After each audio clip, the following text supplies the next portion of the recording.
जय हिंद सभी को। जैसा कि हम लोग एडमिनिस्ट्रेटिव सिस्टम देख रहे हैं झारखंड जेपीएससी 14th के लिए पेपर 2 का हम लोग सिलेबस वाइज कवर करते जा रहे हैं सारा टॉपिक। मैंने मुंडा एडमिनिस्ट्रेशन करा दिया है और ये दूसरा हम लोग का लेक्चर है जिसमें हम लोग देखेंगे नागवंशी एडमिनिस्ट्रेशन। नागवंशी एडमिनिस्ट्रेशन दरअसल आपका नागवंशी जो डायनेस्टी था जो कि छोटा नागपुर वाला इलाका में रूल कर रहा था उसका एडमिनिस्ट्रेटिव सेटअप है, उसको हम लोग देख लेते हैं। तो यहाँ देखिए सबसे पहले 3 टियर सिस्टम था जिसमें कि राज लेवल, पाढ़ा और पट्टी लेवल और हाथू और विलेज लेवल तीनों लेवल था। तो सबसे पहले हम लोग देखेंगे नीचे से हाथू लेवल से, ठीक है। हाथू लेवल से हाथू विलेज बोला जाता था नागवंशी एडमिनिस्ट्रेशन में सबसे स्मॉलेस्ट यूनिट ऑफ एडमिनिस्ट्रेशन जो था उसको, और उसका जो हेड होता था उसको महतो कहते थे। क्या कहते थे? महतो। और मुंडा एडमिनिस्ट्रेशन में क्या कहते थे? हाथू मुंडा कहते थे। और इसमें क्या कहते हैं? महतो कहते हैं। और 12 से 20 गांव यानी विलेज को मिलाकर एक पाढ़ा या फिर पट्टी का निर्माण होता है। पाढ़ा या फिर पट्टी कितने गांवों को मिला के होता है? 12 से 20 गांवों को मिला के होता है निर्माण। इसका पाढ़ा या फिर पट्टी का हेड को क्या कहते हैं? तो आपका मनकी या फिर भूयार कहते हैं। मनकी या फिर भूयार कहते हैं, ठीक है। फिर और ऊपर जाएंगे तो 12 से 22 पाढ़ा को अगर मिला देंगे, पाढ़ा और पट्टी एक ही है, तो पाढ़ा जो है उसको 12 से 22 पाढ़ा को अगर मिला देंगे तो एक राज का फॉर्मेशन करता है। एक राज यानी स्टेट का फॉर्मेशन करता है, ठीक है। इसका हेड को क्या बोलते हैं? तो इसका हेड को आपका राजा या फिर सरदार कहते हैं, जैसे कि मुंडा एडमिनिस्ट्रेशन में बोलते थे। आगे देखते हैं करके।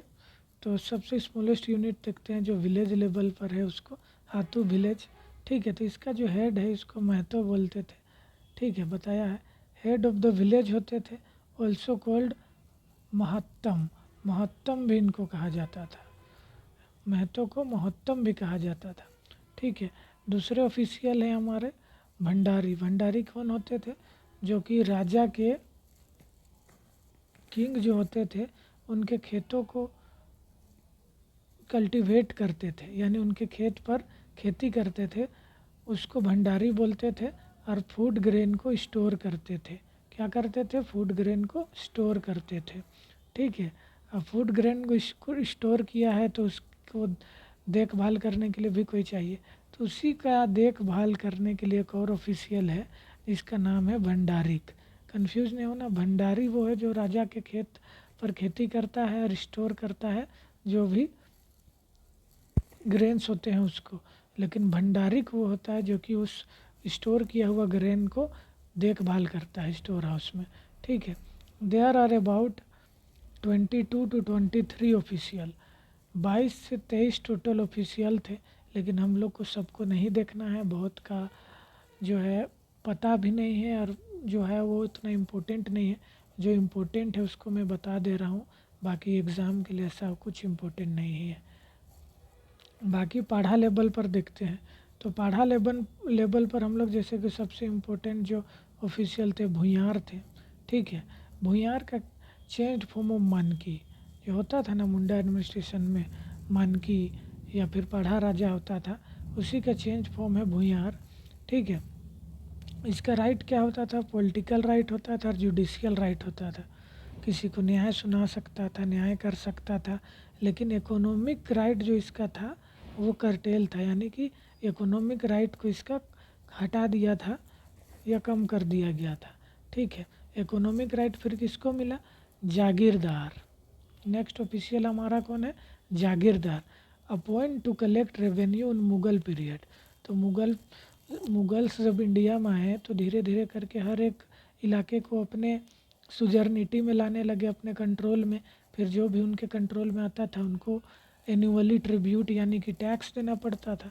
तो टैक्स देना है तो टैक्स कलेक्शन करने के लिए अपने राज्य में कोई आदमी को हम लोग अपॉइंट करेंगे तब तो वो टैक्स कलेक्ट करके जो नागवंशी हेड राजा है उसको देगा, फिर राजा वहाँ से अपना शेयर बचा के और बाकी जो शेयर बनता है वो मुग़ल एडमिनिस्ट्रेशन को या फिर मुग़ल राजा को सौंप देगा।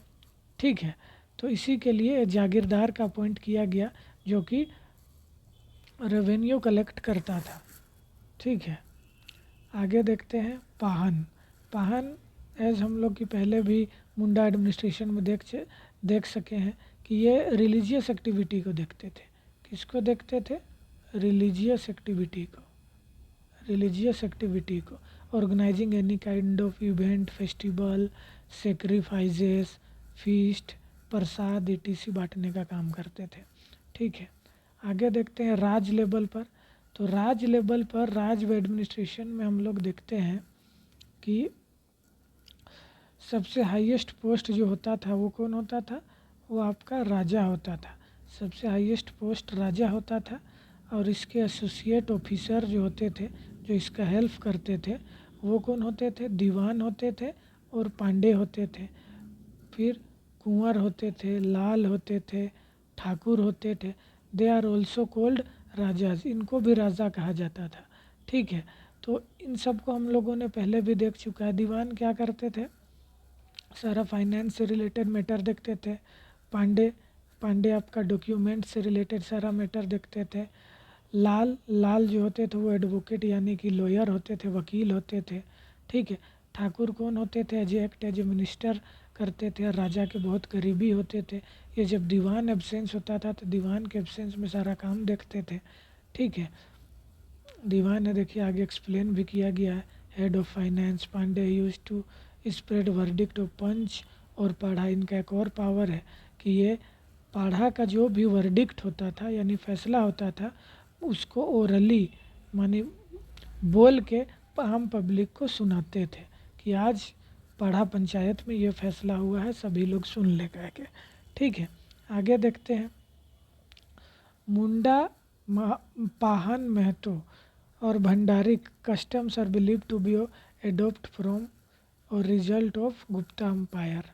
तो गुप्ता जो डायनेस्टी हमारा एंशिएंट इंडिया में गुजर चुका है तो उसी का कहीं ना कहीं लेके, क्योंकि वो तो आपका बिहार और झारखंड वाले रीजन में ही गुप्ता अम्पायर हो गया, मौर्य अम्पायर प्रिवेल करता था, तो उन्हीं का कहीं ना कहीं ये रेफरेंस लिया गया। और फिर मुंडा जैसा ऑफिशियल या फिर पाहन महतो भंडारी ये सब का जो कस्टम है, जो काम है या फिर जो ऑफिशियल अपॉइंट करते हैं वो उन्हीं का देख के या कैरी फॉरवर्ड करके नागवंशी एडमिनिस्ट्रेशन में नागवंशी राजाओं ने अपनाया।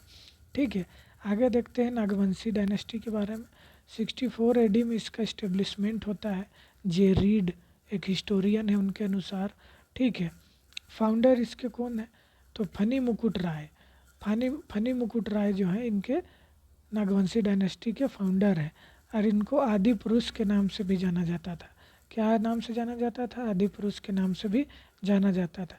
फर्स्ट कैपिटल नागवंशी का कहाँ था? सुतियाम्बे था। सुतियाम्बे से फिर कहाँ हुआ? सुतियाम्बे से हुआ चुटिया। चुटिया से कहाँ हुआ? चुटिया से फिर आपका खुखरागढ़ हुआ। खुखरा से कहाँ हुआ? खुखरा से आपका नवरत्नगढ़ हुआ। नवरत्नगढ़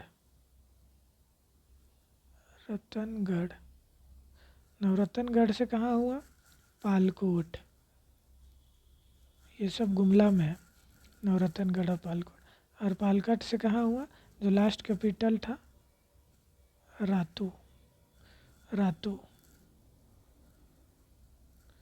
रातूगढ़ किला।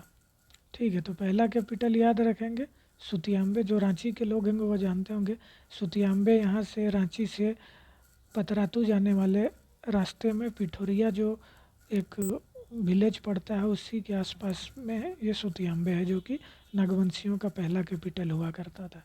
लास्ट क्या है देखिए, मैंने बता दिया रातूगढ़। लास्ट किंग कौन थे? चिंतामणि शरण नाथ सहदेव। चिंतामणि शरण नाथ सहदेव, इनके डिसेंडेंट को आज हम लोग लाल के नाम से जानते हैं। ठीक है, Lal Sahdev. First civil collector SJ Whitley British काल में, मतलब ब्रिटिशर्स जब आए तो सिविल कलेक्टर जो पहला बन के आया, जो सारा मैटर को देखता था, नागवंशी, छोटा नागपुर इलाका में नागवंशी, जहाँ पर नागवंशी अपना शासन चलाते थे, एस.जे. व्हिटली। तो रेगुलर टैक्सेशन तो अब मुग़ल पीरियड के बारे में एक इम्पोर्टेंट पॉइंट है, नजराना। नजराना क्या है?